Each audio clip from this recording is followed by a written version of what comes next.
విఘ్నేశ్వర షణ్ముఖ పార్వతీ సమేత పరమేశ్వరాయ మహా. మార్చి 29వ తేదీన శనిగ్రహ స్థాన మార్పుతో రాజయోగం పట్టబోయే రాశులు ఏంటో చూద్దాం. అందరికీ ఒక అనుమానం వస్తుంది, శని అంటే కష్టం పెట్టేవాడు కదా, శని ఇబ్బందులు పాలు చేస్తాడు కదా, శని రాజయోగాన్ని కూడా ఇస్తాడా అని. ఇస్తాడు.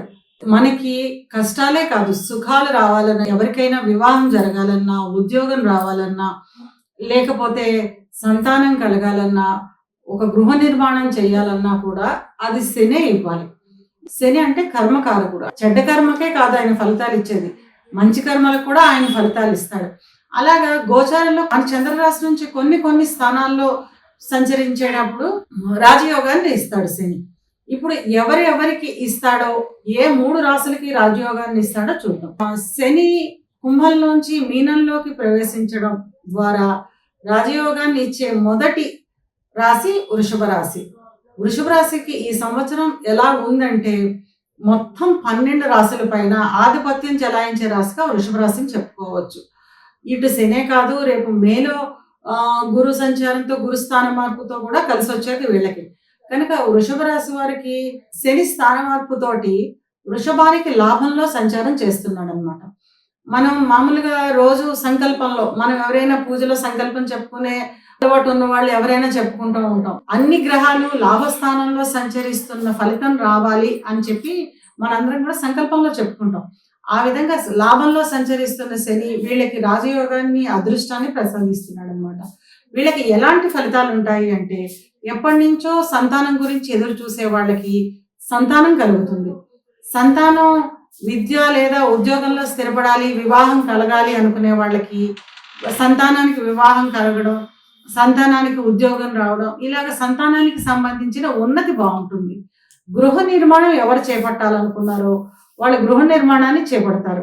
విపరీతమైన ధన ఆదాయం ఉంటుంది. చేస్తున్న ఉద్యోగంలో అయితేనే, వృత్తిలో అయితేనే రావలసిన ధన ఆదాయం ఆగిపోయి ఉంటుంది. అవన్నీ ఈ శని మీనరాశిలో సంచరిస్తున్న కాలంలో వచ్చేసే అవకాశం ఉంటుంది. మీరు ఏది కోరుకుంటే అది జరిగే అవకాశం ఉంటుంది, ఒక్క మాటలో చెప్పాలంటే. కనుక ఈ వృషభ రాశి వారికి ఈ శని సంచారం రాజయోగాన్ని, గొప్ప అదృష్టాన్ని ఇస్తోందని చెప్పుకోవచ్చు. ఇంకా తర్వాత రెండవది, శని మీనరాశి సంచారం వల్ల అదృష్టం శని మీనరాశి సంచారం వల్ల అదృష్టం కలిగే రాశి రెండవది ఏది అంటే తులారాశి. తులారాశి వాళ్ళకి ఎలాంటి ఫలితము ఉంటుంది అంటే, తులారాశి నుంచి 6వ స్థానంలో శని సంచారం జరుగుతుంది.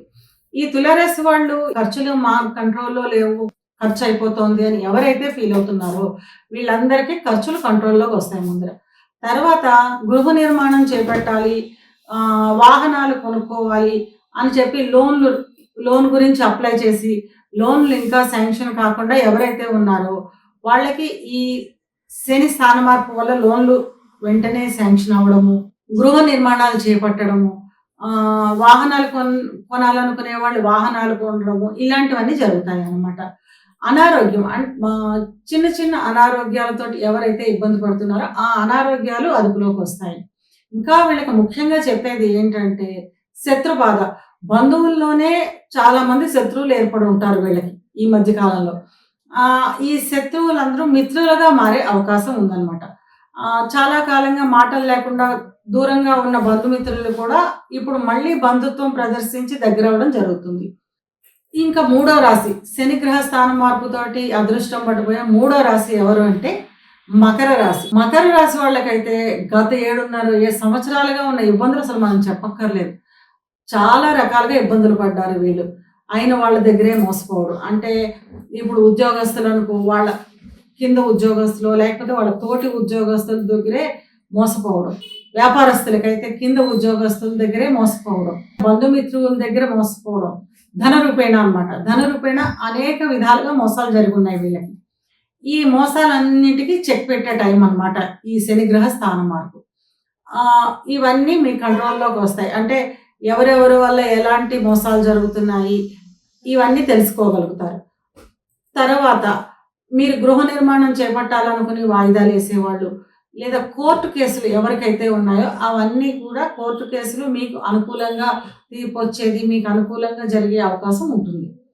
మీ మాటకి మర్యాద, విలువ, గౌరవం పెరుగుతుంది. అంటే మీరు ఏం మాట్లాడినా మీ మాటని మర్యాదించే అందరూ ఇంటా బయట కూడా మీ మాటకి విలువ, గౌరవం పెరుగుతుంది. ఇకపోతే సంతానం. సంతానం. సంతానానికి సంబంధించిన ఉన్నతి ఉంటుంది. అంటే సంతానం చదువులో రాణించడము, లేదా ఉద్యోగాలు గురించి ప్రయత్నిస్తుంటే ఉద్యోగాలు రావడము, వివాహం చేయాలనుకునే వాళ్ళు సంతానానికి వివాహం చేయడము, ఇలాంటి సంతానానికి సంబంధించిన ఉన్నతి బావుంటుందనమాట. కనుక వృషభం, తుల, మకరం ఈ 3 రాశుల వాళ్ళకి శనిగ్రహ స్థాన మార్పుతోటి రాజయోగం పట్టబోతోంది.